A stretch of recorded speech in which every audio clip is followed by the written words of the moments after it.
కానండి కానండి. జై అమరావతి, జై అమరావతి, జై అమరావతి, జై అమరావతి, జై అమరావతి, జై అమరావతి, జై అమరావతి, జై అమరావతి. ఓకే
అందరికీ నమస్కారం.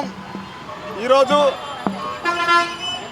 రాష్ట్ర రాజధానికి అమరావతికి చట్టబద్ధత కలిగించడం హర్షణీయం. ఈరోజు సువర్ణ అక్షరాలతో లిఖింపబడ్డ రోజు. కూటమి ప్రభుత్వం రాష్ట్ర రాజధాని అమరావతి ఏర్పాటు చేయడం హర్షణీయమైన రోజు. పార్లమెంట్లో బిల్లు పాస్ కావడానికి కూటమి ప్రభుత్వం చాలా కృషి చేసింది. ఈరోజు సువర్ణ అక్షరాలతో లిఖింపబడ్డ రోజు మనం గుర్తుపెట్టుకోవాలి. ఈరోజు ఎందువల్ల చేశామంటే పొట్టి శ్రీరాములకి పాలాభిషేకం చేసి పూలదండలు వేయడం. ఎందుకంటే గతంలో ఆంధ్ర రాష్ట్రాన్ని ఆయన దయవల్లే రాష్ట్రం ఏర్పడ్డది. ఆయన సూచనల మేరకే ఈరోజు కూడా కూటమి ప్రభుత్వం రాష్ట్ర రాజధానిని ఏర్పాటు చేసుకొని ఏపీలో ఒక సువర్ణ అక్షరాలతో లిఖింపబడేటట్టు చేసుకున్నారు.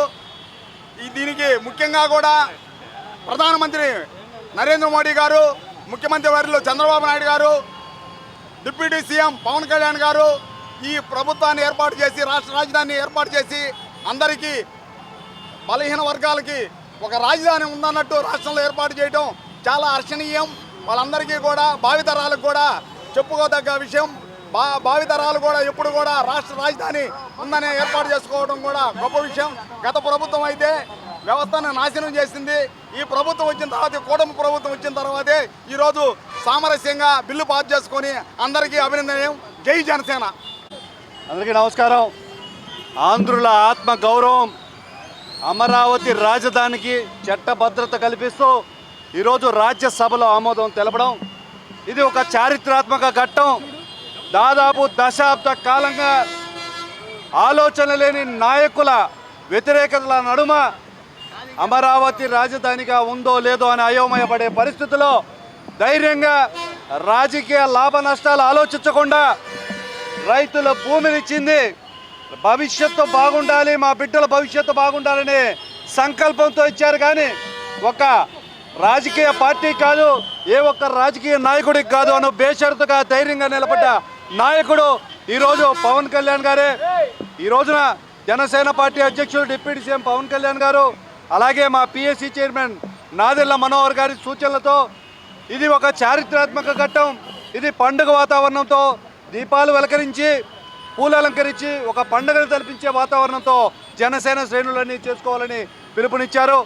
మా జిల్లా పర్యవేక్షకులు వేములపాటి అజయ్ గారు దీనిని శుభసూచకంగా ఎంత మొండి పట్టుదలతో తెలుగు వారికి ప్రత్యేక రాష్ట్రం కావాలని సంకల్పంతో, దృఢ సంకల్పంతో ప్రయాణించారో ఆ పొట్టి శ్రీరాములు గారి విగ్రహం దగ్గర దీపాలు వెలిగించి పాలాభిషేకం చేసి ఒక వేడుకగా ఈ కార్యక్రమాన్ని చేయండి జిల్లా పర్యవేక్షకులు వేములపాటి అజయ్ గారు సూచించడంతో ఇక్కడ వేడుకను తలపించే విధంగా జనసేన శ్రేణులన్నీ కూడా పండుగ వాతావరణంతో ఈ కార్యక్రమాన్ని నిర్వహించడం జరిగింది. అమరావతి అనేది తెలుగు ప్రజలు, ఆంధ్ర రాష్ట్ర ప్రజల ఒక ఆత్మ గౌరవ పండుగగా ఈ రోజున జరుపుకుంటున్నాం.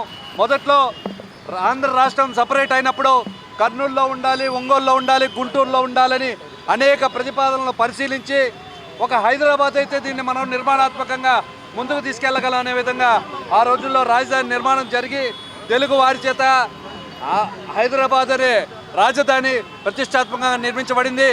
ఈ రోజున అమరావతి రాజధాని భూముల సేకరణ విషయంలో అయితే కానీ నిర్మాణం చారిత్రాత్మకంగా రూపొందించడంతో అయినే కానీ మన మంత్రి గారు పొంగూరి నారాయణ గారు కూడా ఇదే నెల్లూరు సిటీకి సంబంధించిన వారు కావడం మరొక విశేషం. ఈ రోజున గౌరవ ప్రధాని నరేంద్ర మోడీ గారు, అదేవిధంగా ముఖ్యమంత్రి గారు చంద్రబాబు నాయుడు గారు మొండి పట్టుదలతో మన పొట్టి శ్రీరాములు గారి స్ఫూర్తికి నడిపించిన మా డిప్యూటీ సీఎం పవన్ కళ్యాణ్ గారి స్ఫూర్తితో ఈరోజు రాజ్యాంగ భద్రత కల్పించడంలో ప్రతి ఆంధ్రుడు, ప్రతి పౌరుడు, ప్రతి కుటుంబం కూడా ఈరోజు వేడుకలు తలపించే విధంగా పండుగలు సంబరాలు చేసుకుంటున్నారు. అసందర్భంగా విడిపోయిన రాష్ట్ర ప్రజలు మనకు రాజధాని లేదనే అపవాదును పరిచయం ఒకవైపు అయితే 3 రాజధానులు కావాలి, ప్లాన్ ఏ చేస్తాం, ప్లాన్ బి చేస్తాం, భారతదేశానికే కానీ రాష్ట్రానికి రాజధాని ఉందని రాజ్యాంగంలో లేదు అని చెప్పిన ఒక అవివేకి నాయకత్వాన్ని వాళ్ళ ఆలోచనలను పక్కన పెడుతూ ఈరోజు చట్టభద్రత కల్పించడాన్ని మేమంతా వేడుకగా చేసుకుంటున్నాం. రానున్న రోజుల్లో ఇందాక ఎవరైతే చెప్పారో వాళ్ళందరి నాయకత్వంలో తెలుగు రాష్ట్రాలు, ముఖ్యంగా ఆంధ్ర రాష్ట్ర ప్రజలు గర్వించదగ్గ విధంగా అమరావతి నిర్మాణం చేపట్టాలని, అమరావతి ఆత్మగౌరవం ఆంధ్రుల ఆత్మగౌరవంగా నిలబడాలని మరొకసారి కోరుకుంటాను. జై జనసేన, జై హింద్.